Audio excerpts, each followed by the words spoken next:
Olá, meus irmãos e irmãs de Ideal Espírita, vocês amigos e amigas que nos acompanham aqui na página Estação da Luz Espírita, muitíssimo obrigado mesmo pela sua companhia. A nossa página Estação da Luz Espírita não tem fins lucrativos, o objetivo é a divulgação da doutrina espírita. E é por isso que nós reunimos aqui esta sede de matérias espíritas para que possa atender às suas necessidades, estudo, lazer, pesquisa. Você encontra aqui na nossa página Estação da Luz Espírita os livros da codificação, obras suplementares, entrevistas, palestras e os programas da Web Rádio Estação da Luz de Natal e Web Rádio Cristo Consolador de São Paulo. Ou seja, um acervo que atenda às suas necessidades, sem fins lucrativos. O objetivo é a divulgação da doutrina espírita. E agora eu convido você para nos acompanhar na reprodução de mais esse trabalho imperdível. Muito obrigado mesmo pela sua companhia e vamos juntos!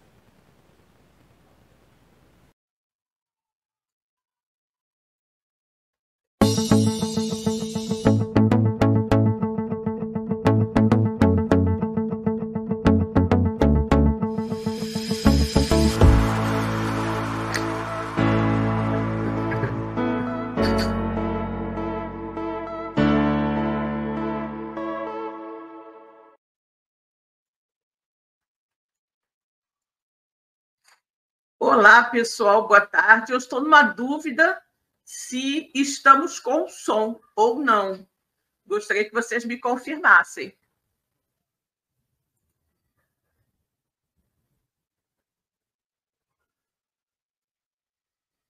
Pessoal, vocês estão me ouvindo? O som está funcionando? Vocês estão me ouvindo bem? Estou na dúvida.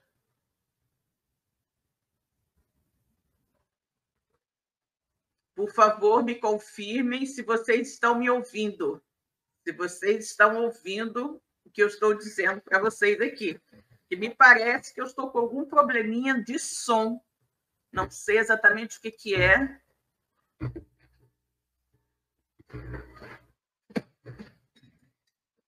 Ah, está me ouvindo? Ah, que bom, então. É porque eu não sei, eu vi uma coisa aqui estranha, que eu não consegui ouvir as coisas. Deixe-me tentar colocar aqui outra vez a nossa vinheta para ver se eu vou conseguir ouvi-la. Só um momentinho, por favor, que aí eu vou ficar mais tranquila.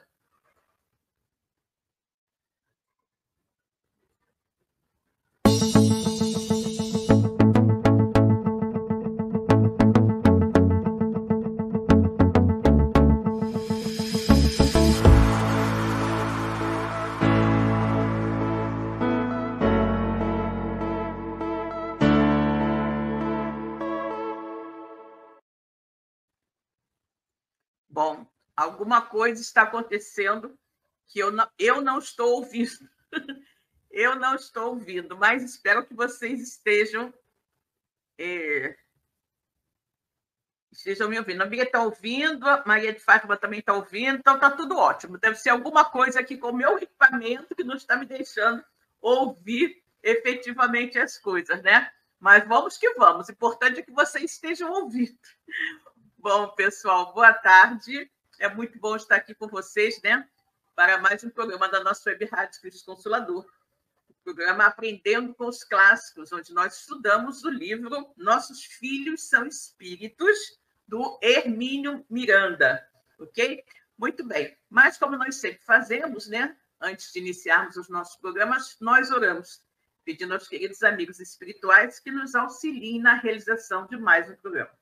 Então, convido a todos que estão aqui conosco, né, para levarem seu pensamento a Deus e acompanharem a nossa prece de abertura, ok? Então, vamos lá. Deus, Pai de infinita bondade, misericórdia e justiça.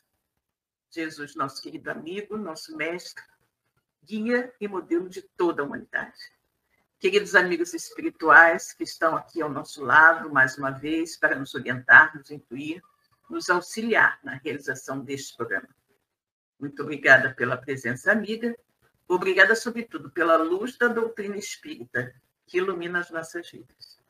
Que todos, encarnados e desencarnados, possamos tirar o máximo proveito de tudo que será dito, comentado e estudado na tarde de hoje.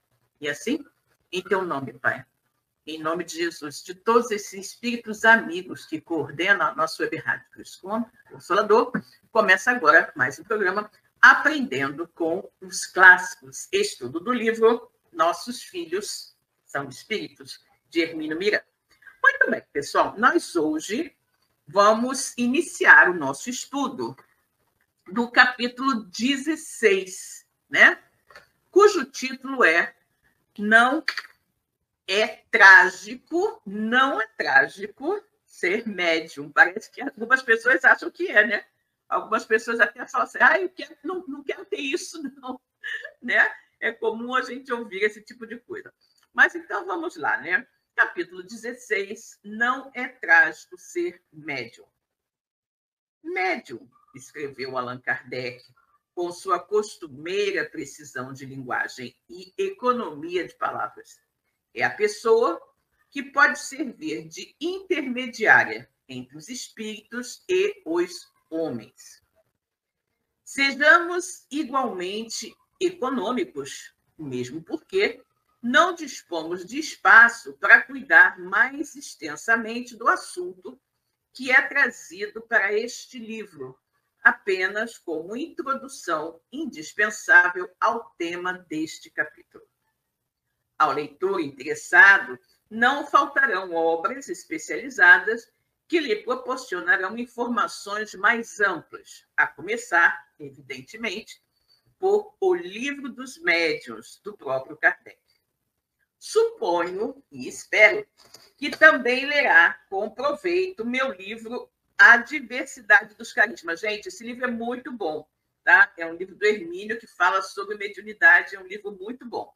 Diversidade dos Carismas, né? Ainda inédito no momento em que escrevo estas linhas, né? Esse livro, naturalmente, esse aqui, né, é bastante antigo. Esse Nossos Filhos São Espíritos, não sei exatamente quando foi a primeira edição, né? Eu acho que foi em 1989, alguma coisa assim. E nessa época, segundo o Hermínio está dizendo aqui, o Diversidade dos Carismas ainda não tinha sido publicado. Ele devia estar escrevendo, né? Mas esse livro é muito bom, O Diversidade dos Carismas, né? Quem desejar um livro sobre mediunidade, está aí.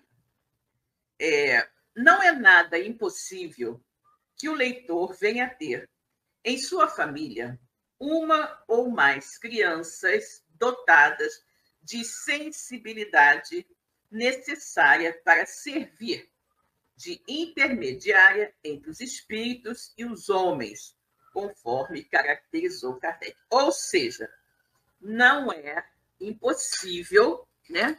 Não é impossível que você tenha em casa uma criança com mediunidade, né? Não é impossível. Você muitas vezes pode ter a criança que tem um amiguinho invisível que você não vê, mas ela vê e conversa e brinca com ele. Isso é muito comum, sobretudo na primeira infância, né? Antes dos 7 anos e tudo mais, é bastante comum isso acontecer. Algumas vezes se prolonga, né? E aí vai a vida inteira. A gente tem exemplo de Chico Xavier, né? De Divaldo Franco e outros médios, Ivone Pereira e outros médios, né? Que desde criança manifestavam, né, a sua capacidade de se comunicar com os espíritos, né? A mediunidade é, de fato, um tipo especial de sensibilidade ou percepção voltada para este ou aquele aspecto do mecanismo da comunicação entre nós e os seres invisíveis, né? Ou seja, a mediunidade é um tipo de sensibilidade ou de percepção voltada para esse ou aquele aspecto da comunicação entre o mundo visível e o mundo invisível.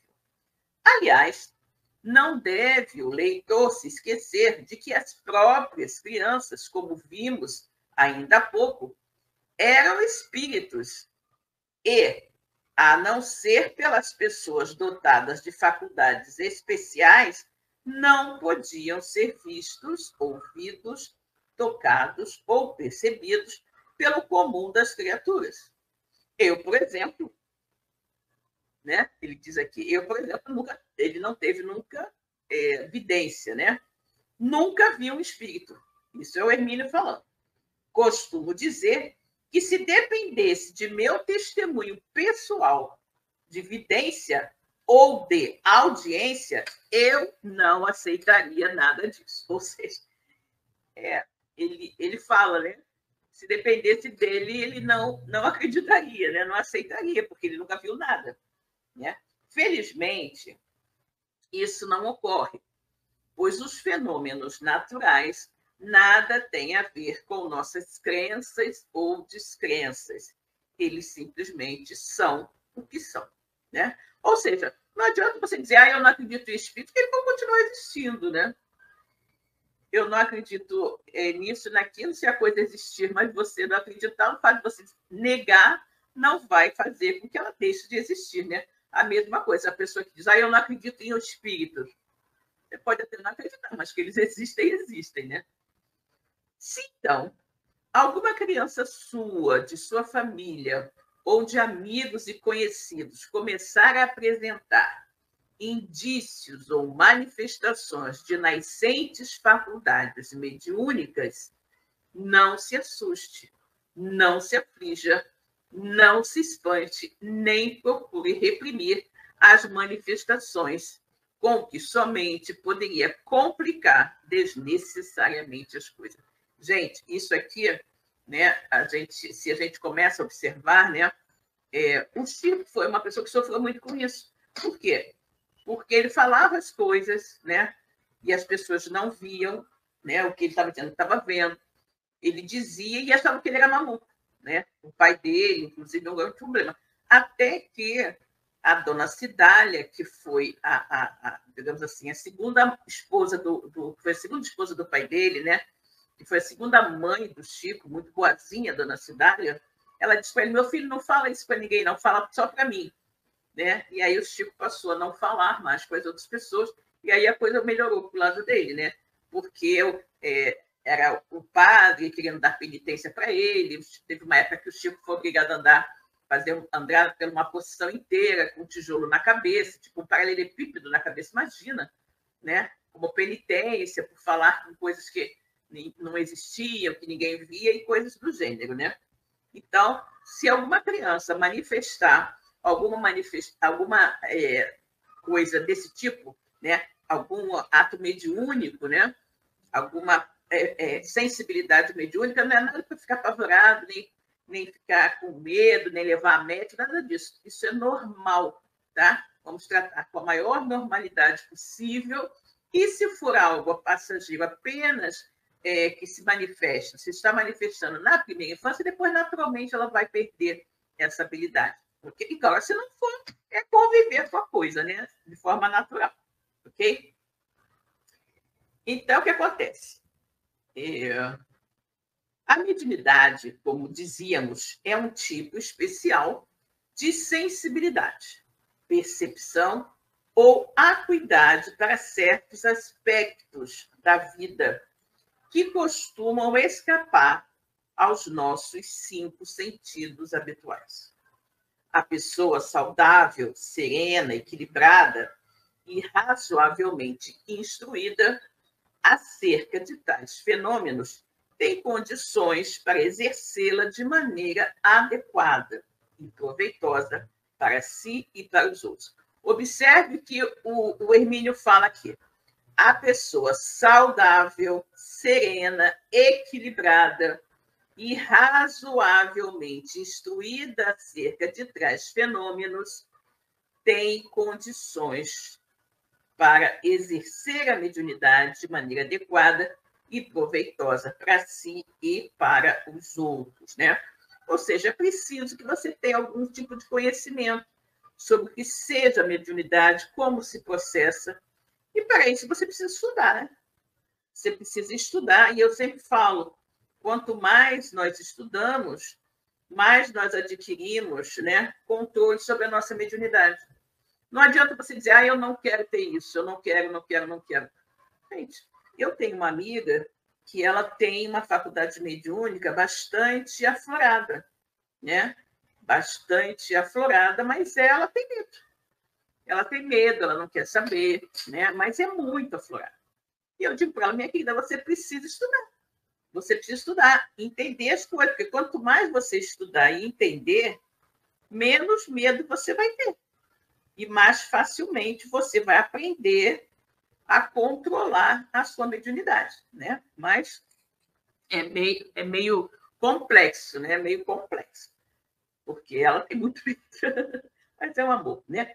Vamos lá. Não receba, pois, os primeiros sinais ou sintomas de suas manifestações em pânico, né? Você, mãe, você, pai, não receba os primeiros sinais ou sintomas dessas manifestações mediúnicas em seus filhos em pânico ou com mal disfarçada hostilidade, temor e inquietação.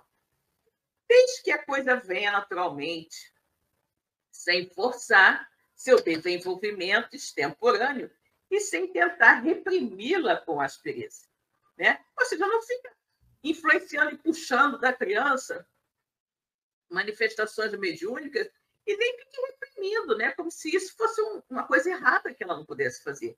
Deixe que flua normalmente, né? Como eu falei, se for apenas algo temporário, né? Algo que apenas está acontecendo nessa primeira fase da vida, depois ela vai esquecer e ela não vai mais desenvolver, só mais tarde, talvez, se desejar, né? Mas se for uma coisa assim como Chico ou Divaldo, realmente vai passar a vida inteira, né? Ou Ivone Pereira, né? Observe o que ocorre com a criança sem assustá-la. Não é desgraça alguma ter filhos ou filhas dotados de faculdades mediúnicas. Ao contrário, é uma bênção em potencial, se tudo for encaminhado de maneira correta, dentro de um contexto de equilíbrio e bom senso. Olha isso, né? Olha o que o Hermínio fala aqui, muito importante. Não é desgraça nenhuma ter filhos ou filhas dotados de faculdades mediúnicas. Ao contrário, é uma bênção em potencial se tudo for encaminhado de maneira correta, dentro de um contexto de equilíbrio e bom senso. Tá? Sempre equilíbrio e bom senso. Afinal de contas, os espíritos são gente, tanto como nós somos, né? Eles são gente, tanto quanto nós somos espíritos. Né? Isso é interessante. Porque não poderíamos nos entender e estabelecer um intercâmbio proveitoso através dos canais mediúnicos que a própria natureza nos proporcionou para essa finalidade. Exatamente. Eles são espíritos, né? Assim como nós, apenas eles estão momentaneamente sem sua vestimenta de carne e nós estamos momentaneamente com a nossa vestimenta de carne. Em determinado momento, nós vamos, né, passar para o lado de lá e eles vão passar para o lado de cá, reencarnando, né? E aí, o que ele diz? Assim, se a criança diz estar vendo coisas ou pessoas que você não consegue ver, ou ouve sons e vozes que seus ouvidos não captam, não salte aflito à apressada conclusão de que ela está ficando doida. Coitadinha. Não, gente, não é nada disso. Tenha calma, observe, medite, consulte quem entenda do assunto e não tome atitudes precipitadas e afoitas, como proibições, ameaças, castigos, pressões e gritarias. Exatamente. Trate o assunto com naturalidade, né? Com naturalidade, não fique com medo, nem achando que sua criança está doida. Né? De jeito nenhum, isso é apenas mediunidade. Como eu falei, pode ser uma coisa passageira ou pode ser uma coisa que ela vai sentir a vida inteira e que vai precisar aprender a conviver com isso. Ela e você também. É apenas uma faculdade que nem todas as pessoas possuem em grau tão altamente desenvolvido. Mediunidade, que é a capacidade de comunicação entre os dois planos, o plano visível e o plano invisível, é uma característica que todos nós temos. É, como diz Kardec, orgânico. Só que em algumas pessoas é mais desenvolvido, né, do que em outras. Né? É mais estuante em algumas pessoas do que em outras. Certo?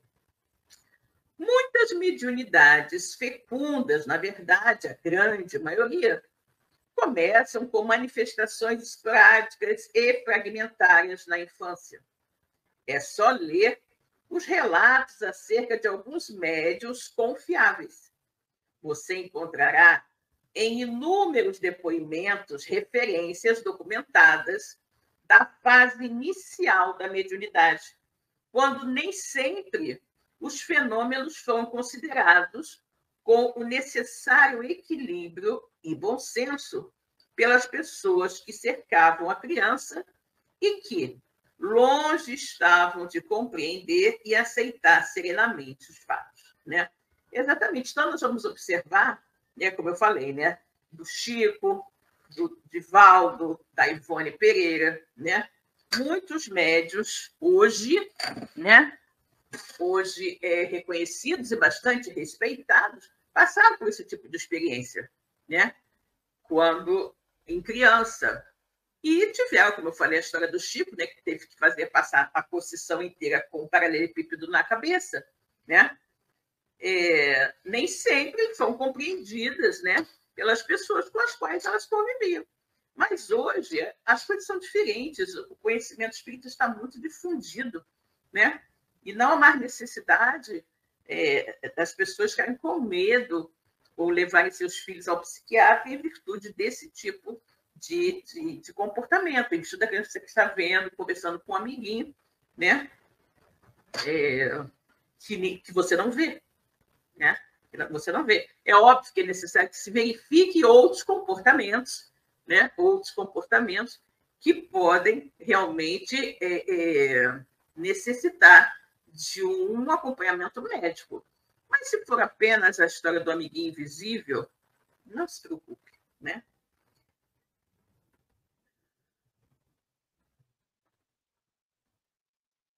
Além desses casos, né, de espíritos, de médios conhecidos, existem casos outros, né, que ele fala aqui, em que tais atitudes, né, da pessoa não compreender a criança, fazer, como é que se diz, reprimir a criança, brigar, castigar, essas coisas, além de casos outros, né, além desses conhecidos, em que tais atitudes acarretaram conflitos que se arrastam pela vida fora e que a gente nem ficou sabendo, né? Uma vez eu encontrei uma moça que disse que havia tomado remédio de tarja preta por mais de 20 anos, porque a mãe dela achava que ela era estranha por ver coisas, uma coisa ou outra, né? E ela andou tomando remédio tarja preta como se fosse esquizofrênica, e, na verdade, ela era apenas médica. Né? Esse é o grande problema. Nós temos que ficar muito atentos. Né?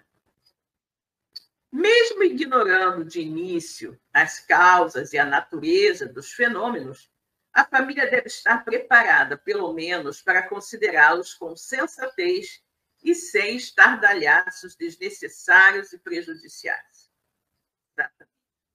Raramente a criança é compulsiva, mentirosa. Raramente a criança é compulsiva, mentirosa, ou seja, mente o tempo todo, mente tudo que faz. Se ela diz que está vendo determinada pessoa ou ouvindo palavras que fazem sentido, conceda-lhe pelo menos o crédito preliminar de sua atenção. Mesmo porque, se for mentirosa, também precisa de atenção e cuidados especiais. Vejamos um episódio desses que Divaldo Franco me contou. Olha, você vai falar um caso aqui, naturalmente, algum caso que aconteceu com o Divaldo Franco, né? Então, vejamos um episódio desses que Divaldo Franco me contou. Estava ele, o Divaldo, com cerca de 4 anos, e uma de suas mais remotas, esta é uma de suas mais remotas recordações da infância. Quando viu aproximar-se dele uma senhora que lhe pediu para dar um recado assim: diga a Ana que sou Maria Senhorinha, pediu-lhe a pessoa. Ou seja, ele viu uma pessoa, ele disse que estava com mais ou menos uns 4 anos de idade, né? Ele viu uma pessoa e essa pessoa se aproximou dele e disse para ele dizer para Ana que ela era Maria Senhorinha, que ele desse o recado. O menino não tinha a menor ideia consciente do que fosse o espírito e de que espíritos podem apresentar-se à evidência de determinadas pessoas e falar. Para ele, aquilo ali era uma pessoa normal que estava falando com ele. Para ele, ali estava uma senhora como as outras, que lhe pedia para transmitir um recado à mãe dele, a Ana. Né? Divaldo fez o que a moça lhe pediu. O problema é que Maria Senhorinha era mãe de Ana Franco e, portanto, avó de Divaldo.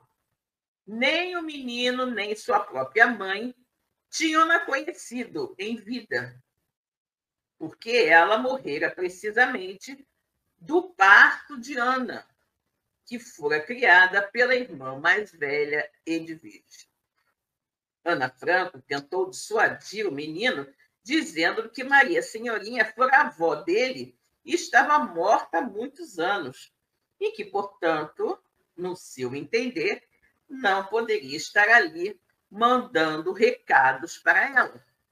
Gente morta não fala com vivos, pensava ela. Olha isso, gente.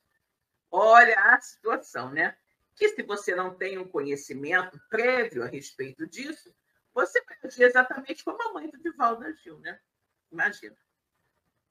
Seja como for, Ana Franco ficou impressionada com a convicção do menino a respeito de sua visão, mesmo porque tais fenômenos começavam a ocorrer com certa frequência com ele, né?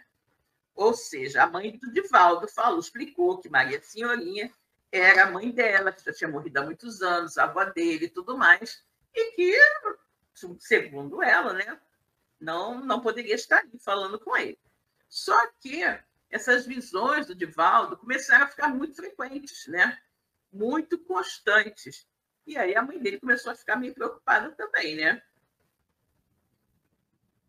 Por via das dúvidas, tomou uma decisão heróica. Tomou pela mão e foi à casa da irmã, que, vitimada por grave distúrbio, vivia há muito tempo presa ao leito por uma paralisia. Ou seja, aí a irmã do Divaldo, a mãe do Divaldo, Dona Ana, que tinha sido criada desde pequena pela irmã Edvige, o que ela fez? De tanto que o Divaldo insistia naquela vidência, né? Ela pegou o menino e foi até a casa da irmã dela, que estava já há algum tempo, né, paralisada em cima de uma cama. Tia Edvige, aliás, na presença da tia, Divaldo foi instruído a reproduzir a história, o que fez da melhor maneira possível, nos precários limites de seu vocabulário de então, repetindo fielmente o recado e descrevendo a moça que o enviara. Era uma mulher magrinha, de olhos verdes, e usava um vestido branco, de babados plissados, mangas compridas e gola muito alta. Tinha os cabelos penteados para trás, presos em coque, como se usava antigamente. Tia Edvige nem precisou falar muito, pois as lágrimas lhe escorriam pela face abaixo. Bastou uma frase curta e emocionada. Ana é mamãe. Olha isso, gente. Que coisa, né? Imagina a emoção, né? A emoção. Uma criança pequenininha de 4 anos, se a mãe dele, a mãe do Divaldo, não havia conhecido a própria mãe, porque efetivamente morreu de parto, né? Imagina se o filho da criança que nasceu e a mãe morreu iria conhecer, né? Não conheceria. E aparentemente não havia nenhum retrato dela, né, para que Divaldo pudesse até ficar impressionado, sugestionado, né, com a foto para descrever a avó daquela maneira. Mas ele viu e ele descreveu. E a irmã, naturalmente, identificou imediatamente na descrição que Divaldo estava dando à mãe desencarnada, né? Era aquele o primeiro testemunho vivo de sua nascente mediunidade. Ana Franco, embora despreparada para a inesperada situação, era dotada de inato bom senso e inteligência, a despeito de sua escassa cultura geral. Não se deixou impressionar, nem se assustou mais do que era de esperar-se ante o insólito, né? Ou seja, a mãe do Divaldo encarou muito bem a coisa, não ficou impressionada, nem com medo, nem nada, e encarou muito bem a situação com muita serenidade, com muita tranquilidade, apesar de ser uma pessoa de pouca cultura, né? Já o restante da família, especialmente os irmãos, bem mais velhos que Divaldo, não tiveram a mesma serena compreensão de Ana. Para eles, aquele menino era um tanto ou quanto desajustado, né? Ou seja, a mãe achou natural, enfrentou com naturalidade, mas os irmãos achavam que o Divaldo era meio doido, né? Pouco tempo depois, Divaldo começou a ter um companheiro inseparável de brincadeiras. Era um menino aproximadamente de sua idade e parecia crescer juntamente com ele. Brincavam, passeavam e conversavam o tempo todo. O único problema, se é que era mesmo um problema, é que somente Divaldo via e ouvia seu companheiro de foguete. Ou seja, só Divaldo via, né? Naturalmente, o amiguinho dele era um espírito, né? Desencarnado. O que para ele não constituía novidade, nem representava dificuldade. Lembra ele até um curioso fenômeno entre muitos, né? Ou seja, o Divaldo tinha um amiguinho com quem ele falava, brincava, conversava e tudo mais, só que só ele via, né? Então, esse amiguinho estava sempre com ele, né? E aconteceram vários fatos interessantes, curiosos, né? Entre muitos fatos, ele vai narrar um. E ele diz o seguinte, que eles estavam brincando, ambos de puxar por um cordel um velho ferro de engomar abandonado. Ou seja, estavam puxando o ferro de passar, né? Como se fosse um carrinho, né? Cada um com o seu. Ou seja, o Divaldo, cada um com o seu. O Divaldo com o dele e o garoto com o dele, né? Com uma diferença, porém, que Divaldo notou. Enquanto seu carro deixava um sulco na areia, o do outro menino não deixava sinal algum por onde passava. Perguntado a respeito da anomalia, o garoto deu uma explicação que, à época, pareceu satisfatória a Divaldo, e não mais se falou no assunto. Ou seja, o menino está brincando com ele de puxar o ferro, né? De engomar, como se fosse um carrinho, né? Divaldo tinha o dele, o menino tinha o dele também, os dois brincando de puxar o ferro. Só que o do Divaldo marcava naturalmente o chão, né? Conforme ia sendo arrastado. E o do menino não marcava. E aí Divaldo foi perguntar para ele por quê. Aí o menino, né, deu lá uma explicação qualquer, aceitou e tudo certo, né? Vida que segue, brincadeira que continua, né? Nas suas conversas com os outros, Divaldo sempre se referia ao seu companheiro invisível, que para ele era uma criança igual às outras. Não é sempre que tais faculdades em crianças têm um desdobramento previsto nesta ou naquela forma de mediunidade. Né? Ou seja, não é sempre que as faculdades, né, que a capacidade sensitiva das crianças tenha o desdobramento mediúnico nessa ou naquela forma de mediunidade. Ou seja, a sensibilidade do Divaldo estava se manifestando aqui em evidência, ou melhor, clarividência e clareaudiência, né? E nem sempre isso acontece com as crianças. Como as recordações espontâneas de vidas passadas podem apagar-se aí pelos 10 anos de idade, né? Então, é aquilo que eu falei. Lembra da questão da Ivone, que nós já falamos também, que a Ivone ficava dizendo, né, que aquela não era a casa dela, que não era o pai dela, que não era a mãe dela, não era a família dela, e ela passou por essa situação, foi até morar com a avó, se eu não me engano, a avó materna, por causa desses tumultos que a cabecinha dela tinha, né, com essas recordações de vidas anteriores, e isso durou até mais ou menos 10 anos. Né? A partir de 10 anos a coisa melhorou e ela até voltou a viver com os pais. Né? Então, não é sempre que as faculdades em crianças têm o desdobramento previsto nesta ou naquela forma de mediunidade, como as recordações espontâneas de vidas passadas podem apagar-se aí pelos 10 anos de idade. Exatamente. Vai tendo isso, de repente, para de ter essas lembranças, né?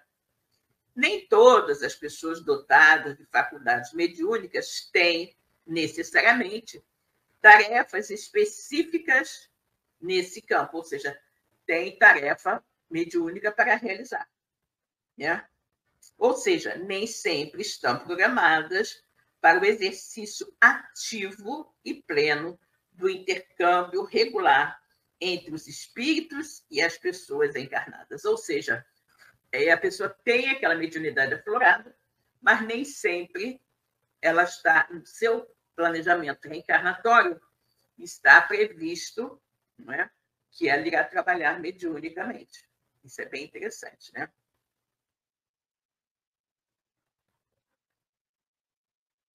Se,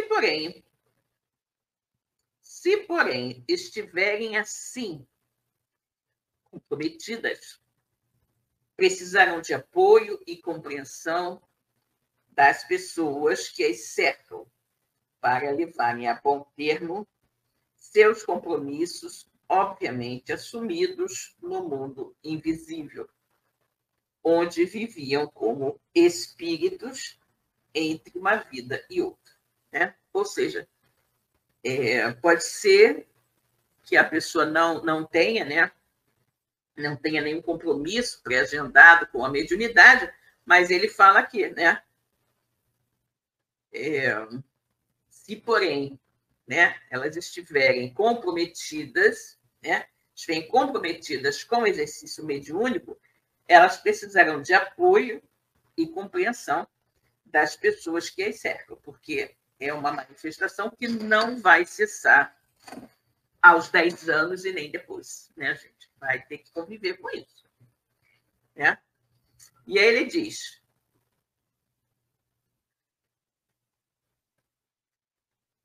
se pais, né, tios, né, irmãos ou amigos não têm condições e conhecimentos suficientes para proporcionar a orientação desejável, que pelo menos procurem compreender e considerar com o melhor senso de solidariedade aqueles membros mais jovens da família, nos quais os fenômenos começam a revelar indícios veementes de faculdades habituais. Aliás, inabituais. Faculdades inabituais, sim, mas não sobrenaturais. Ou seja, a criança começa a desenvolver hábitos que não são comuns, mas que não são sobrenaturais. Né? Não é comum, são inabituais, não é comum, mas também não são sobrenaturais. Né? Ou, muito menos, indicativos de distúrbios mentais e emocionais. Né? Isso é muito importante ter em mente, para que você não saia por aí dando remédio tarja preta para o seu filho que tem apenas mediunidade. Né?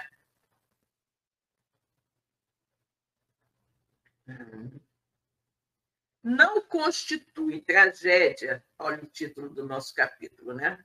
Não constitui tragédia alguma ser médium não constitui tragédia alguma ser médium. Ao contrário, é recurso concedido para que a pessoa tenha condições de exercer tão nobre função, a de intermediário entre as duas faces da vida, que se dão as mãos por cima das fictícias barreiras da morte. Trágico pode ser, isto sim, a teimosa resistência de tantos que levem uma vida inteira de desajustes e problemas emocionais e psíquicos, porque se recusam a aceitar as coisas como são, ou seja, a exercer as faculdades de que vieram dotados, a fim de que com eles servirem, ao próximo, né? Então, é muito interessante ele falando isso, não? Né? Não é tragédia nenhuma ser médium, é, ao contrário, uma oportunidade bendita que Deus nos oferece, porque nós temos que lembrar o seguinte: em geral, o médium é um espírito bastante endividado com a lei divina, tem muitos erros a saldar. Só que tendo a mediunidade, exercendo a mediunidade com Jesus, essas horas dedicadas ao auxílio mediúnico, ao trabalho mediúnico sério, né, com o objetivo sério de ajudar, vai servir como se você estivesse fazendo hora extra no seu trabalho para ganhar um pouquinho mais, né? Ou seja, você vai trabalhar mediunicamente e vai conseguir, assim, pagar as suas dívidas morais, né, com a divindade mais rapidamente, né? Então, vamos lá.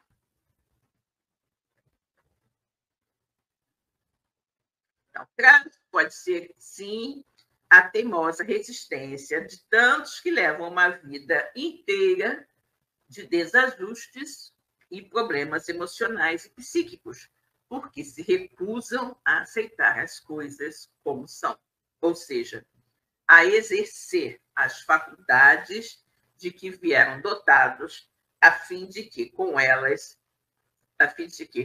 servirem ao próximo, né? A fim de com elas servirem ao próximo. Ou seja,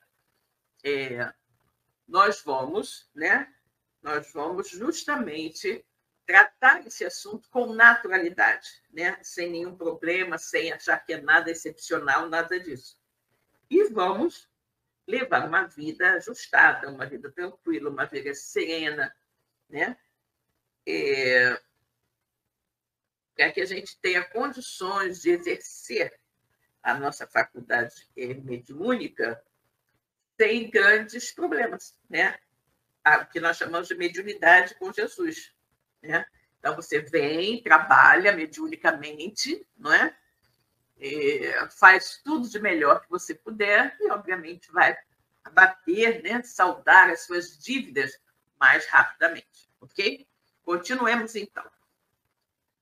Considere tais predisposições como a revelação de um talento como outro qualquer, né? Você tem mediunidade, assim como outros também tocam piano, cantam e coisas que tais, né? Então, considere tais predisposições como a revelação de um talento, como outro qualquer. Se seu filho ou filha denota inclinação para a música, a literatura, a ciência ou o esporte, você tudo fará para que ele ou ela possa seguir o rumo que o levará à realização de seus sonhos e aspirações. Por que não proceder da mesma maneira quando os indícios apoiam e apontam a direção da faculdade mediúnica? Exatamente, né? Quando você nota que seu filho tem jeitinho para música, para poesia, né, para tocar piano, para falar inglês, você estimula bastante. Mas quando você nota que ele tem uma capacidade mediúnica, a capacidade de se comunicar com os espíritos, né, com os habitantes do mundo invisível, por que você fica com medo e fica reprimindo, não é? Acresce que a mediunidade pode e deve ser exercida sem interferir com nenhuma outra atividade normal, saudável e honesta do ser humano. Exatamente. A mediunidade pode ser desenvolvida, né? Exatamente como se você estivesse falando com uma pessoa encarnada, né? Com uma pessoa encarnada, porque nada muda, tudo fica igual, né? A mediunidade pode e deve ser exercida sem interferência de nenhuma outra atividade normal, saudável e honesta do ser humano, né? Não se trata de uma profissionalização. Gente, não vamos cobrar por aquilo que nos foi dado de graça, né? Então, não é profissionalizar a mediunidade, que tem pessoas que fazem isso, né? Tem pessoas que fazem isso, tem pessoas que exigem, né? Quando você vai a determinada casa, que participam, né? Exigem, de repente, alguns pagamentos e coisas que tais. No Espiritismo, isto não existe, não pode ser aceito de forma alguma, ok? Então, ele continua aqui, né? A crítica à mediunidade pode ser exercida sem interferir com nenhuma outra atividade normal, saudável e honesta do ser humano. Não se trata de uma profissionalização, um regime de dedicação exclusiva em tempo integral. Os melhores médiuns de nosso conhecimento sempre conseguiram conciliar sua participação na sociedade e no exercício profissional com o trabalho regular e disciplinado do intercâmbio espiritual durante anos a fio, em grupos equilibrados e bem dirigidos. Exatamente, né? Nós podemos, efetivamente, desenvolver a nossa mediunidade, né? Desenvolver a nossa mediunidade e trabalhar também, ter a nossa profissão, nosso trabalho, ter a nossa família, né? Sem que uma coisa não interfira na outra, né? Sem que uma coisa não interfira na outra. Ou seja, vamos ter, né, grupos equilibrados e bem dirigidos. Né? Um amigo meu, muito querido, dotado de privilegiada inteligência e de respeitável cultura geral, desempenhou a inteiro contento suas responsabilidades como funcionário graduado e exemplar de um grande banco, paralelamente com suas excelentes faculdades mediúnicas. Ou seja, ele era bancário, né? Esse amigo do Hermínio era bancário, trabalhava no banco e, ao mesmo tempo, desenvolvia no centro espírita as suas faculdades mediúnicas, né? Não agiram de modo diferente médios como Chico Xavier, Valdo Vieira, Divaldo Franco, Zilda Gama e Ivone Pereira, para citar apenas uns poucos dos mais conhecidos. Chico aposentou-se após longos anos de modesta e assídua atividade burocrática num órgão público do estado de Minas Gerais. Ele trabalhava na Fazenda Modelo. Valdo Vieira exercia cumulativamente com sua mediunidade a profissão de dentista e, posteriormente, a de médico. Divaldo trabalhou até aposentar-se como funcionário de uma entidade de previdência social, né? Ou seja, todos trabalham.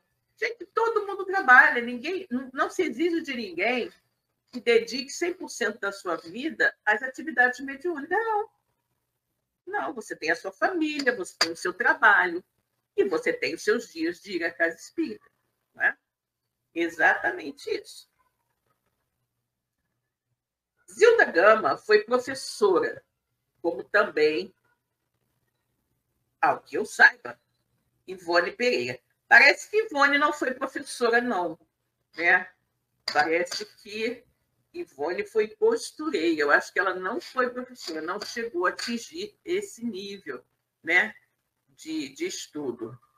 Nenhum deles profissionalizou a mediunidade, nem permitiu que o exercício de suas faculdades interferisse com a atividade normal de seres humanos participantes, dinâmicos, interessados nos problemas habituais da vida. Eles estavam sempre buscando ajudar, né? Sempre buscando solucionar um problema comum a todos, né? É certo que, uma vez manifestada em sua família, a mediunidade configura uma responsabilidade para a criança e para os pais e demais pessoas que a cercam.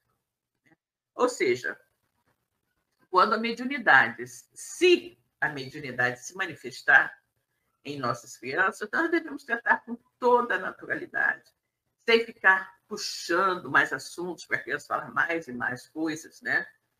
E devemos deixar que ela fique tranquila, sem supervalorizar o fato e, ao mesmo tempo, sem menosprezar o fato, né? Então, ele vai lá. É certo que, uma vez manifesta em sua família, a mediunidade configura uma responsabilidade para a criança e para os pais e demais pessoas que a cercam. Então, vamos lá, gente. É certo que, uma vez manifesta em sua família, ou seja, uma vez que você identifique na sua família crianças dotadas de mediunidade assim, instruante, né? Uma vez manifestada em sua família, a mediunidade configura uma responsabilidade para a criança e para os pais e demais pessoas que a cercam, ou seja, a responsabilidade dos pais, primeiramente, que outras pessoas que estejam ao lado dela, né? É preciso aceitar, compreender e entender o que se passa, a fim de ajudar a criança no tempo certo e no ritmo que lhe for adequado a seguir seu caminho. Nada, porém, de sustos, repressões, ironias ou temores. Exatamente, a criança está dizendo que tem um amiguinho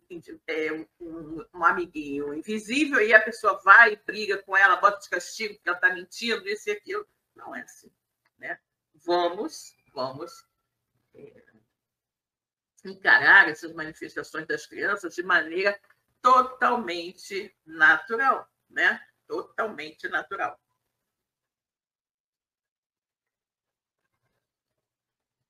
Então, é preciso aceitar, compreender, entender o que se passa, a fim de ajudar a criança no tempo certo e no ritmo que lhe for adequado a seguir seu caminho.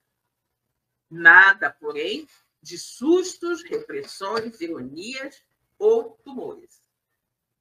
Para relatar um caso específico, olha só que interessante, gente. Para relatar um caso específico de mediunidade infantil emergente, achei melhor abrir espaço no capítulo seguinte. Olha só, vai ficar para a próxima semana. Ele vai nos relatar, né?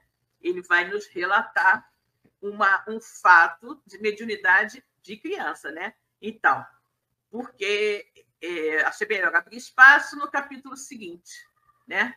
Mesmo porque são muito instrutivas para as finalidades de nosso estudo, as inteligentes e moderadas atitudes da mãe da criança, que, embora não familiarizada com os aspectos espirituais correspondentes, teve o bom senso de aceitar as ponderações de uma amiga versada em tais questões e na qual ela confiava, né? Ou seja, ele tem aqui a história de uma criança que a mãe, né, resolveu aceitar os conselhos da amiga e acabou levando ao centro espírita, ok? Então, na próxima semana, nós veremos que escola é essa, né? Eu vou adiantando aqui para vocês que o próximo capítulo será Dom Bial e seu amigo Blackford, né? Interessantes esses nomes, né, gente? Parece saídos de um romance mesmo. Mas foi o espírito que falou, né? O espírito esteve lá e falou efetivamente, dessas duas entidades. Ok? Muito bem, pessoal, chegamos ao final aqui do nosso estudo de hoje, né? Vamos aqui ver o que a Minha está falando. E nestes casos, a criança deve ingressar na evangelização infantil desde cedo. Olha, Minha, eu vou falar para você uma coisa, tá? Os meus filhos entraram, não tiveram nunca essas manifestações, não. Mas os meus filhos foram para a evangelização infantil de fralda, né? De fraldinha. Foram bem bebês, bem bebês. O meu mais velho não, porque eu ainda não conhecia nenhum lugar assim, então ele foi um pouquinho maior. Foi com 1 aninho, 2 aninhos, ele foi para evangelização infantil. Mas os outros, quando eu já conheci o Caminho das Pedras, iam com ele e eu levava e ficavam lá nos chamados pequenos companheiros, né? Que era uma evangelização infantil apenas para bebês, porque todos eram bebês, né? Eram bebezinhos, então o tempo de você levar essas crianças, né, para a evangelização infantil é assim que você puder, o mais cedo possível, melhor, né? O mais cedo possível, melhor. E, obviamente, né, que num caso desse é interessante que você vá, né? É interessante que se vá e que a mãe, né, acompanhe. Porque normalmente, eu acho que na maioria das casas espíritas, né, enquanto as crianças estão nas salinhas, né, com a evangelização infantil, os pais estão no salão grande de palestras da casa, estudando, em geral, o mesmo tema, né? O mesmo tema. E é bom que depois você pode até conversar com as crianças, né? Porque já que os dois estudaram o mesmo tema, podem continuar a conversa depois em casa, né? Os pais podem continuar a conversa sobre o tema estudado em casa, né?